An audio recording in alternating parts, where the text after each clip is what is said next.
Hello students, welcome to my YouTube channel target for NEET by Rajneesh Kumar.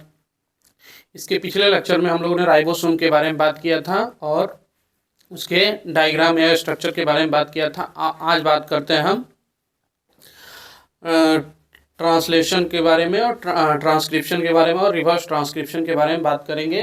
तो DNA से जब DNA बनता है तो उसको रिप्लिकेशन या डुप्लीकेशन कहते हैं। डीएनए से डीएनए का बनना जो होता है रिप्लिकेशन या डुप्लीकेशन कहलाता है। और ये जो होता है न्यूक्लियस में, इसका साइड जो होता है वो न्यूक्लियस में होता है।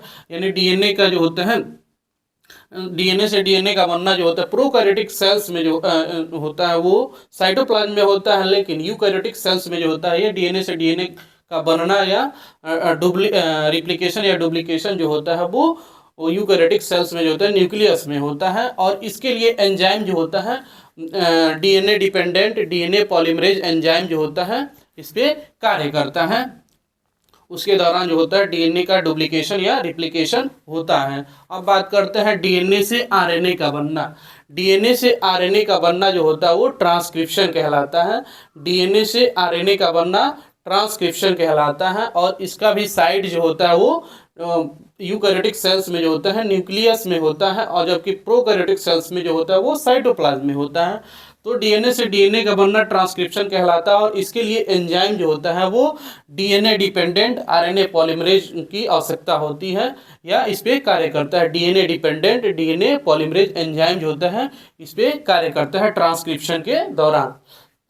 अब बात करते हैं आरएनए से डीएनए का बनने के बारे में बात करते हैं। तो आरएनए से जब डीएनए बनता है उसको जो होता है रिवर्स ट्रांसक्रिप्शन कहते हैं।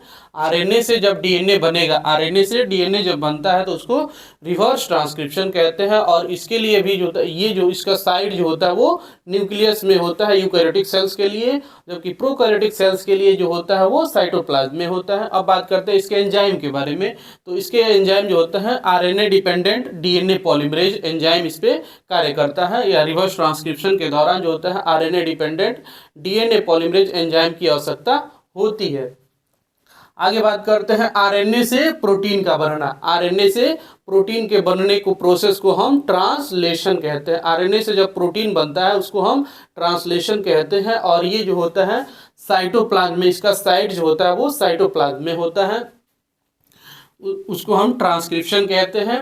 और जब डीएनए से आरएनए बनता है तो उसको हम ट्रांसक्रिप्शन कहते हैं। और ये जो होता है आरएनए बनने के बाद जो होता है ये आरएनए जो होता है न्यूक्लियस से जो होता है बाहर निकल आता है।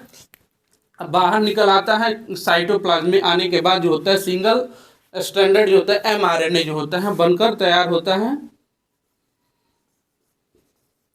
सिंगल स्ट्रैंडेड एमआरएनए और जो होता है साइटोप्लाज्म में जो होता है राइबोसोम प्रेजेंट होते हैं, यानी सेवरल या मेनी राइबोसोम जो होते हैं प्रेजेंट होते हैं। और वो जो होता है सिंगल स्ट्रैंडेड जो होता है एमआरएनए से जो होते हैं आकर अटैच करते हैं।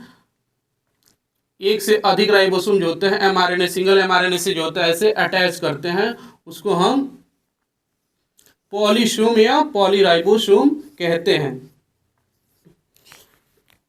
तो ये जो होता है अटैच होता है, ये जो होता है साइटोप्लाज्म में इसलिए होता है क्योंकि मैग्नीशियम आयन का कंसंट्रेशन जो होता है 0.01 होता है साइटोप्लाज्म में, जबकि न्यूक्लियस में उसका कंसंट्रेशन अलग होता है।